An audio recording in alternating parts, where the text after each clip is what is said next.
One and all, the topic and the chapter we are going to start today is NCERT chapter number 3, Current Electricity. So we do know very well that this chapter relates with the flow of electrons, as we know that the previous units are related to the charges at rest. In this case, we will study that the charges will be in motion.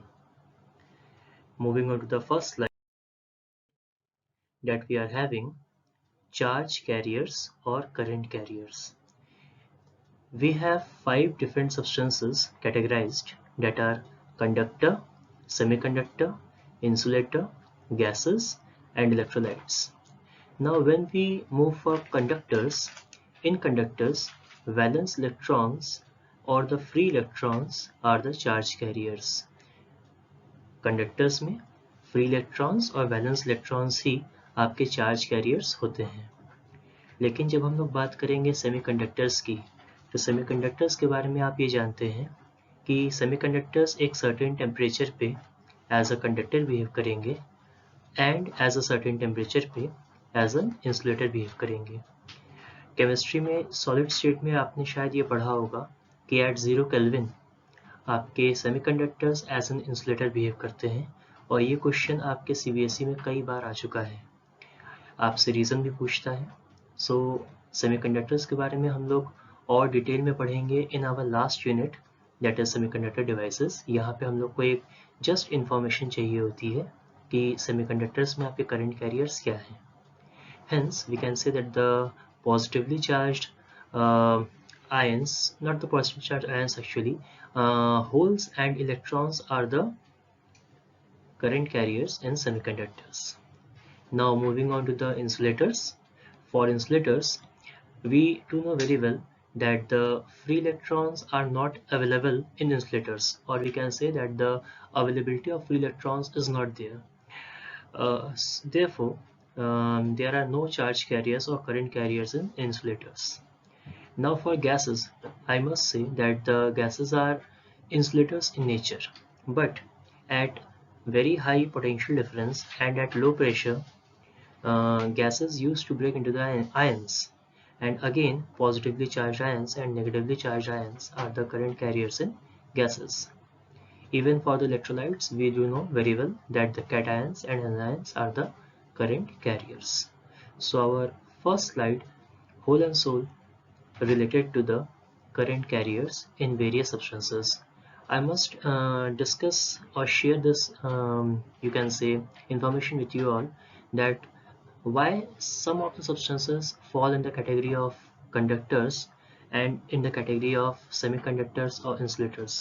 We must keep in mind that for conductors, there is a mandatory condition that it should have 10 to the power 29 electrons per meter cube, free electrons per meter cube. So do remember this point, that 10 to the power 29 electrons per meter cube is required, free electrons are required for the case of conductors.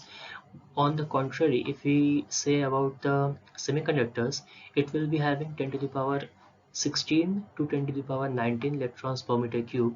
That's why semiconductors generally behaves as insulators. Now to increase the conductivity of semiconductors, we usually go for doping.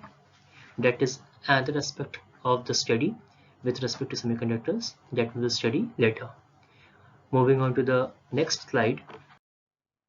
Here you can say the electromotive force.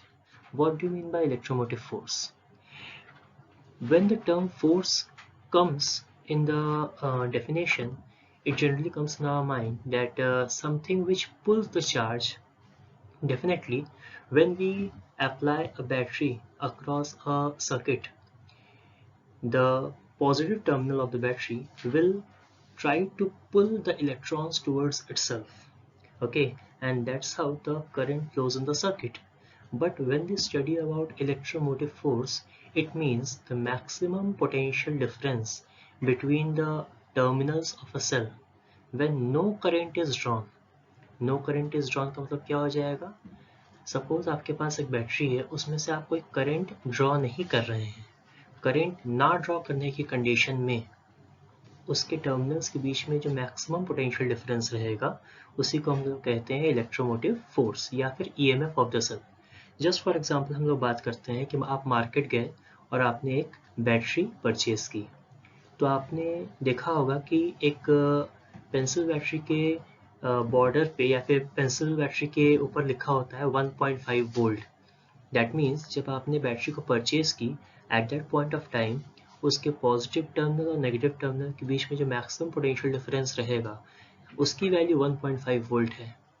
अब आप उस battery को लिए और उस battery को लेके आपने अपने टीवी के रिमोट में, एसी के रिमोट में कहीं आपने उसे यूटिलाइज किया। तो जैसे ही आपने उसे पुट किया सर्किट में तो वहाँ से करंट ड्रॉ होना शुरू हो जाएगा। अब जिस पॉइंट पे करंट ड्रॉ होना शुरू हुआ उस कंडीशन में हम उसे ईएमएफ नहीं कहेंगे। ईएमएफ सिर्फ तब कहा जाएगा जब कोई भी करंट ड्रॉ नहीं किया जा रहा है, मैक्सिमम पोटेंशियल डिफरेंस जब कोई करंट ना ड्रॉ किया जाए। Moving on to the dependence, that EMF किन बातों पे डिपेंड करता है। डिपेंडेंस का मतलब यहाँ पे ये है कि ईएमएफ किन चीज़ों पे डिपेंड करता है। तो फर्स्ट पॉइंट क्या है, नेचर ऑफ द इलेक्ट्रोड्स। आपने जो इलेक्ट्रोड्स लिए हैं उन इलेक्ट्रोड्स का नेचर कैसा है, वो आपकी इलेक्ट्रोनेगेटिविटी सीरीज के जो मेटल्स हैं उन मेटल्स में किन मेटल्स को लेते हुए हम बना रहे हैं, that is the nature of the electrodes. Second है आपका nature, concentration and temperature of the electrolyte. आपने जो इलेक्ट्रोलाइट बनाया है उसका नेचर कैसा है, उसका कंसंट्रेशन कितना है, डाइल्यूट है, कंसंट्रेटेड है तो परसेंटेज कितना है और टेम्परेचर कितना है। लेकिन ये में कुछ चीज़ों के इंडिपेंडेंट भी रहता है, जैसा कि फर्स्ट पॉइंट यहाँ दिया गया है, distance between the electrodes. Electrodes के बीच में जो डिस्टेंस रहेगा उसके ऊपर आपका ईएमएफ डिपेंड नहीं करेगा। Second, area of the electrodes dipped in electrolyte. आपने जो इलेक्ट्रोलाइट लिया है और इलेक्ट्रोड लिया है वो इलेक्ट्रोड इलेक्ट्रोलाइट में कितना डिप्ड है, उसका कितना सरफेस एरिया कॉन्टैक्ट में आ रहा है, इस बात पे भी ईएमएफ डिपेंड नहीं करता है। और third point, quantity of the electrolyte पे भी ईएमएफ डिपेंड नहीं करता है। Now the next topic we are having is drift velocity. जब हम ड्रिफ्ट वेलोसिटी के बारे में पढ़ते हैं तो बेसिक मतलब क्या है ड्रिफ्ट का। ड्रिफ्ट का मतलब होता है जब भी कोई चीज़ किसी एक पर्टिकुलर चीज़ की तरफ मूव करना शुरू कर रही है। क्योंकि हम लोग चैप्टर जो पढ़ रहे हैं करंट इलेक्ट्रिसिटी पढ़ रहे हैं और इस चैप्टर में हम लोग कंडक्टर्स और सेल्स की बात करते हैं। तो सपोज करते हैं कि हमारे पास एक कंडक्टर है और उस कंडक्टर के साथ हमने एक बैटरी या एक सेल लगा दिया है। अब ऑब्वियस सी बात है कि कंडक्टर में आपके फ्री इलेक्ट्रॉन्स होंगे।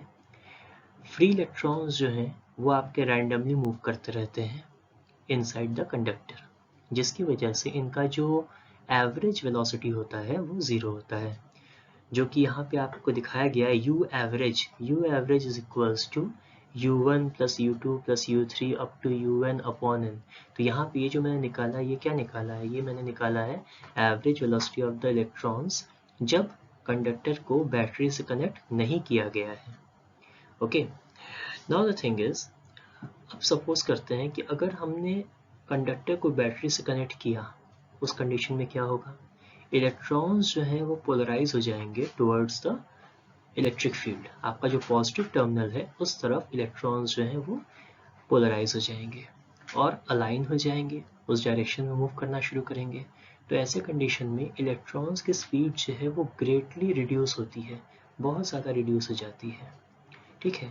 और वो जिस स्पीड से पॉजिटिव टर्मिनल की तरफ ड्रिफ्ट करता है उसी को कहा जाता है ड्रिफ्ट वेलोसिटी। तो नेक्स्ट स्लाइड में हम लोग ये देखेंगे, जैसे कि आप यहाँ देख रहे हैं ड्रिफ्ट वेलोसिटी का एक बेसिक डेफिनेशन दिया गया है। It is the drift velocity with which the free electrons gets drifted towards the positive end of the conductor under the influence of an external electric field। इसका मतलब ही सीधा सीधा ये है कि हमने कंडक्टर के साथ एक बैटरी लगा दी है, एक कांस्टेंट पोटेंशियल डिफरेंस लगा दिया है, जिसकी वजह से कांस्टेंट इलेक्ट्रिक फील्ड डेवलप हुआ और उस इलेक्ट्रिक फील्ड की वजह से इलेक्ट्रॉन्स जो है वो इलेक्ट्रिक फील्ड के डायरेक्शन में पोलराइज हो गए। We do know very well कि इलेक्ट्रॉन्स जो है वो आपके नेगेटिवली चार्ज होते हैं और ये कहने की ज़रूरत नहीं है कि इलेक्ट्रॉन्स जो है वो नेगेटिव से पॉजिटिव की तरफ मूव करेंगे।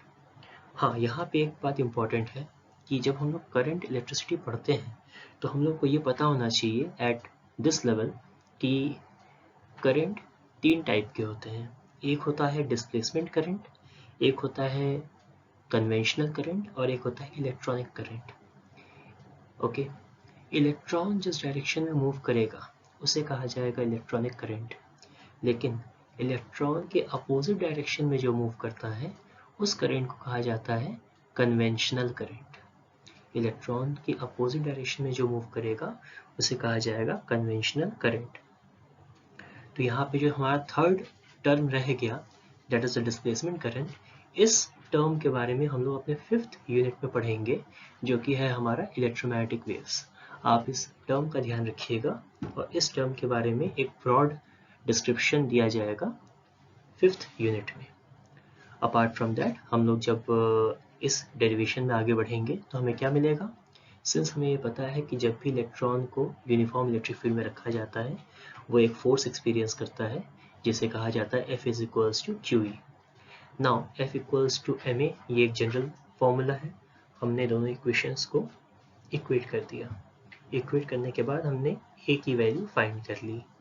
अब चूंकि इलेक्ट्रॉन्स जो है वो पॉजिटिव टर्मिनल की तरफ अलाइन हो चुके हैं तो हर इलेक्ट्रॉन का अपना एक सर्टेन वेलोसिटी होगा जिसे हम V1, V2, V3, V4 up to Vn तक मार्क कर सकते हैं।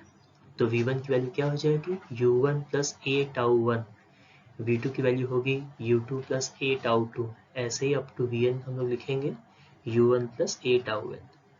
अब V एवरेज की वैल्यू आप एवरेज निकालना जानते ही हैं, क्या करेंगे U1 plus A tau 1 plus U2 plus A tau 2 plus U3 plus A tau 3 up to UN plus A tau n upon n कर दिया जाएगा। यहाँ पे U वाले टर्म्स को हम लोग एक तरफ कर लेंगे और A हम कॉमन ले लेंगे और tau 1 plus tau 2 plus tau 3 up to tau 1 को अपॉन n को एक तरफ रख लेंगे। So U1 plus U2 plus U3 up to UN upon n की प्रीवियस वैल्यू हम लोग देख चुके हैं कि उसे हम 0 कह रहे हैं। ओके, A आपने कॉमन ले लिया है और ब्रैकेट में क्या बचा आपका tau 1 plus tau 2 plus tau 3 up to tau n upon n, इसको टाउ एवरेज कहा जा रहा है। जब हम A की वैल्यू को पुट करेंगे प्रीवियस इक्वेशन से E बाई m, जहाँ पे स्मॉल e क्या है इलेक्ट्रॉन का चार्ज, कैपिटल E क्या है इलेक्ट्रिक फील्ड और m क्या है मास ऑफ इलेक्ट्रॉन, हमने पुट कर दिया और हमारे पास ड्रिफ्ट वेलोसिटी की वैल्यू वेक्टर फॉर्म में आ गई है। Moving on to the next slide. Next slide में हम देख रहे हैं कि हमारा टर्म दिया गया है मोबिलिटी। मोबिलिटी क्या होता है, mobility of a charge carrier is defined as the magnitude of drift velocity of charge per unit electric field applied। ये आपकी mobility की वैल्यू है, mobility का definition है। और अगर इसे हम आसान भाषा में समझे तो क्या हो सकता है, mobility is basically defined as the ratio of drift velocity to the electric field। अगर आपको कहीं पे भी लिखना हो तो आप डायरेक्टली लिख सकते हैं, अपने टाइम को सेव कर सकते हैं। अगर आप इक्वेशन के फॉर्म में भी डिफाइन करते हैं मोबिलिटी को तो भी सही होगा।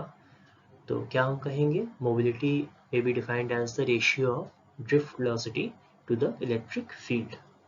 तो आपने ड्रिफ्ट वेलोसिटी की वैल्यू पुट कर दी और आपको फाइनल वैल्यू जो मिलेगी वो क्या मिलेगी, ई टाउ बाई एम। ये आपकी मोबिलिटी की वैल्यू है। इसमें एक बात ध्यान देने वाली है कि चूंकि मास आपका डिनोमिनेटर है तो मास ऑफ द इलेक्ट्रॉन कितना होता है 9.1 × 10⁻³ kg और मास ऑफ प्रोटॉन कितना होता है 1.67 × 10⁻27 kg। तो ऑब्वियस सी बात है कि अगर डिनोमिनेटर वैल्यू छोटी होगी तो पूरा का पूरा रेशियो जो है वो बड़ा हो जाएगा। डेट मीन्स कि इलेक्ट्रॉन की मोबिलिटी जो है वो प्रोटॉन्स की मोबिलिटी से हायर होती है। आई एम रिपीटिंग, इलेक्ट्रॉन्स की मोबिलिटी प्रोटॉन्स की मोबिलिटी से हायर होती है। Moving on to the next topic that we are having, relation between current and drift velocity। तो यहाँ पे हमको दिख रहा है कि हमने एक कंडक्टर बनाया हुआ है और कंडक्टर को हमने कनेक्ट कर दिया है बैटरी के साथ।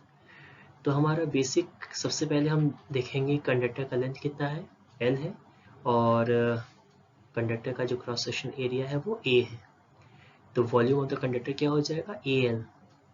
Q is equals to NE, ये क्वांटाइजेशन ऑफ चार्ज से हम लोग ने ये फॉर्मूला पढ़ा है।